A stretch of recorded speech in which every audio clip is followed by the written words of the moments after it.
যোৱাকালি সন্ধ্যা দিনত যিটো ঘটনা সংঘটিত হ'ল এইটো এটা বৰ্বৰোচিত ঘটনা। মোৰ গৰিহণা দিয়াৰো ভাষা নাই। এগৰাকী কণমানি কিশোৰীক কেইবাটাও পাখণ্ডই দলবদ্ধ ধৰ্ষণ কৰাৰ খবৰ আহিছে। মই তীব্ৰ ভাষাৰে গৰিহণা দিছোঁ, যদিও আকৌ কৈছোঁ মোৰ গৰিহণা দিবলৈ চাগে কম ভাষা, মানে তীব্ৰ ভাষা বুলি ক'বলৈ আৰু আগত কিবা ক'ব লাগিছিলে মই ইমানখিনি নাজানো। মানে তীব্ৰ গৰিহণাৰে ভাষা দিছোঁ বুলি, তীব্ৰ ভাষাৰে গৰিহণা দিছোঁ বুলি ক'লেই মোৰ যিটো অন্তৰৰ উষ্মা সেইটো প্ৰকাশ কৰিব পৰা নাই মই।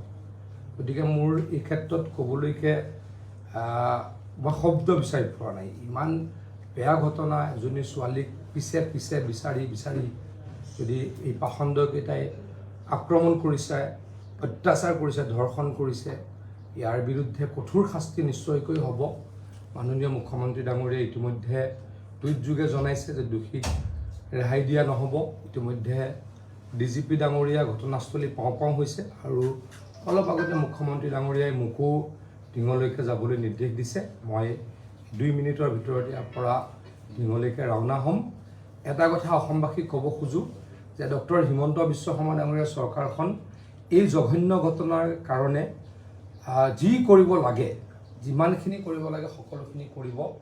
আৰু আকৌ কৈছোঁ, ডক্টৰ হিমন্ত বিশ্ব শৰ্মা ডাঙৰীয়াৰ চৰকাৰত কোনোৱে এনেকুৱা বেয়া কৰ্ম কৰি সাৰি নাযায়।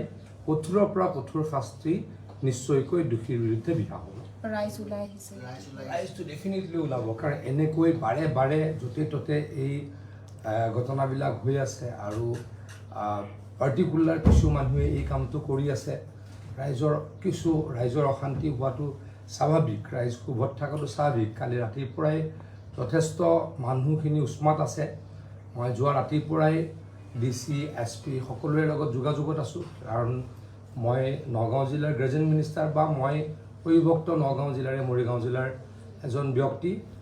মুখ্যমন্ত্ৰী ডাঙৰীয়াৰ লগতো ৰাতিপুৱাৰ পৰা কালি ৰাতি কেইবালানিও কথা পাতিছোঁ। মানুহৰ যি উষ্মা, মানুহৰ ক্ষোভ নিশ্চয়কৈ হ'ব, কাৰণ এনেকুৱা বেয়া ঘটনা অসমত যদি হৈ থাকে, অসমৰ অৱস্থা কি হ'ব, অসম কোন দিশে গৈ আছে, আমাৰ কাৰণে অলপ চিন্তা কৰিবলগীয়া কথা। কিন্তু এটা কথা কওঁ, দোষী সাৰি যাব নোৱাৰে।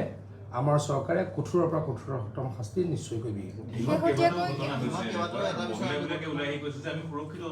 আচলতে কিছু কথা মই তাতে গৈ চাই পেলাই ক'ম। ইয়াতে মই যিহেতু মই জানোৱেই, কাৰণ মোৰ ঘৰৰ টিঙৰ পৰা বেছি দূৰ নহয়, মই জানোৱেই কিছু নিৰ্দিষ্ট মানুহে অসমীয়া মানুহক বাৰে বাৰে আক্ৰমণ কৰিছে, বাৰে বাৰে সন্ত্ৰাসিত কৰিছে, বাৰে বাৰে বিভিন্ন প্ৰক্ৰিয়াৰে নিৰ্যাতন চলাইছে। আমি যিমান কঠোৰ হৈছোঁ আৰু নিশ্চয়কৈ কঠোৰ হ'ব লাগিব। চৰকাৰ এই ক্ষেত্ৰত বহি নাথাকে। মই গৈ থাকোঁ।